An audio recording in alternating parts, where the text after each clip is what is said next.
Hello and welcome back to our channel. The topic of our today's video is why social anxiety gets worse in groups. Have you ever noticed something strange?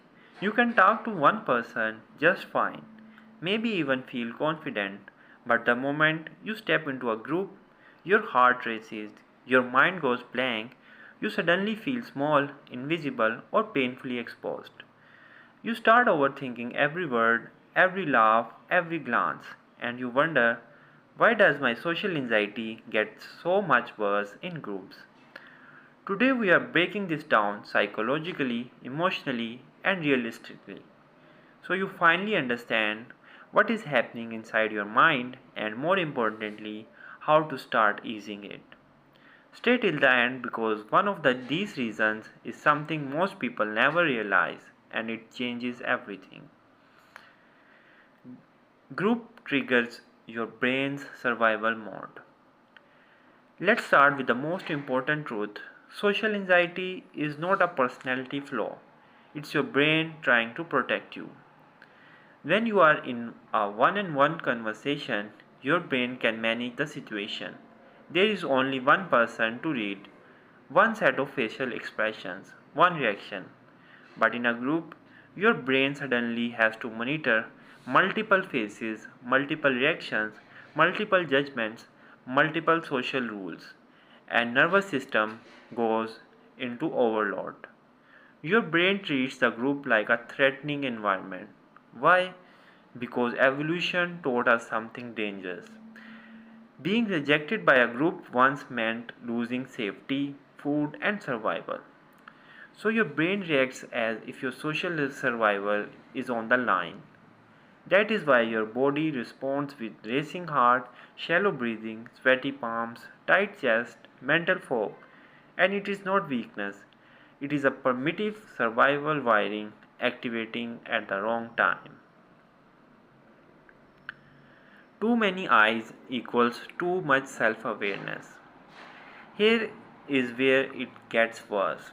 In group, your focus shifts from the conversation to yourself. You stop being present and your mind starts asking questions like, do I look awkward? Am I standing weird? Why did I say that? Did they notice my voice shake? Am I boring? This is called hyper self consciousness. In a group, you feel like everyone is watching you, even they are not. Your brain turns you into the center of attention, even if you are sitting quietly. And the more you monitor yourself, the harder it becomes to speak naturally. That is why your voice feels forced, your jokes fall flat, your mind goes blank. You are not failing socially, you are thinking instead of being. Group dynamics are unpredictable. One on one conversations are predictable. You talk, they respond, you respond back. Simple. But in groups, groups are chaos for an anxious brain. People interrupt, topics change suddenly, jokes happen fast, social roles shift constantly. And if you already struggle with social anxiety, your brain hates unpredictability. You start worrying, when do I speak? What if I interrupt? What if I say something stupid? What if nobody responds? So instead of joining in, you freeze. And the longer you stay silent, the louder your anxiety gets. This creates a painful loop. You hesitate to speak, you feel invisible, you judge yourself for being quiet, your anxiety increases, you withdraw even more. Fear of negative evaluation multiplies. Here is a powerful truth. In groups, judgment feels multiplied. If one person reacts negatively, it already hurts.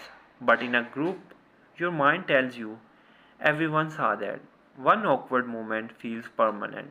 One failed joke feels humiliating. One pause feels like proof that I don't belong here. This is known as a fear of negative evaluation, which is the core of social anxiety. And groups amplify it because more people equals more imagined judgment. More reactions equals more interpretations. More silence is equals more self-criticism. Even neutral reactions start feeling negative. Someone checking their phone, your brain says, they are bored of me. Someone laughs with someone else, your brain says, I am not interesting enough. This is not reality. This is anxiety rewriting the story. Past social trauma resurfaces in groups. For many people, social anxiety did not appear randomly. It started somewhere. Maybe you were ignored in group settings. You were mocked for speaking up. You were the quiet one. You were excluded. You were embarrassed publicly. Your brain remembers. So when you enter in a group now, your nervous system says, "We have been heard before. We have been heard here before. So stay alert." That is why group feels emotionally heavier than one-on-one interactions. Your anxiety is not just about this moment. It is about every moment that came before it. Comparison hits harder in groups.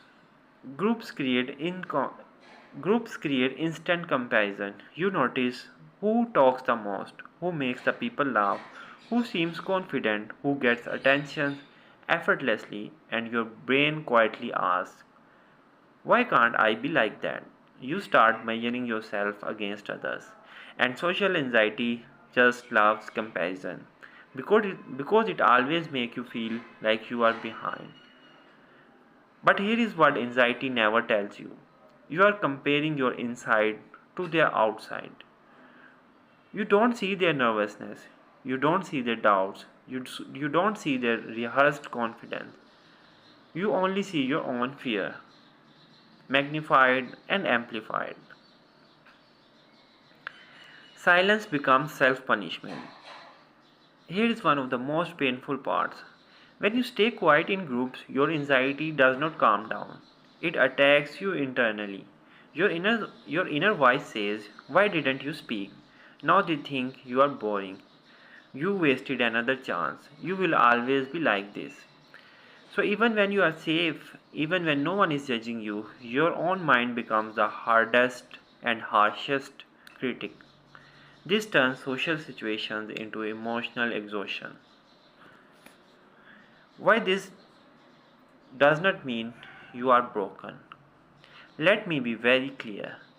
If social anxiety gets worse in groups, it does not mean you are weak, you are antisocial, you are bad with people, you are doomed. It means your nervous system is overstimulated. It means your brain learned to protect you too aggressively. And the fact that you are aware of it, that is not failure. That is the beginning of healing. What actually helps, realistic, not cliche.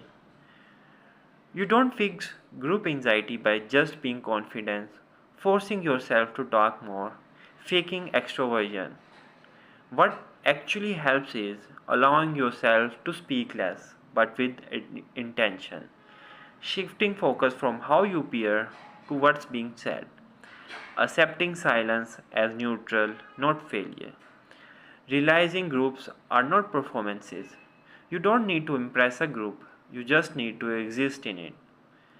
If social anxiety gets worse in groups, you are not alone. So many people feel confident one on one, but invisible, tense, and overwhelmed in groups. Now you know why, and knowing this means you can stop blaming yourself. You can stop calling yourself broken. You can start meeting yourself with understanding instead of pressure. If this video made you feel seen, like someone finally put words to what you feel, hit the like button, subscribe for more real conversation like this, and comment below what's the hardest part of being in a group for you. You are not weak, you are not human, and you are not alone.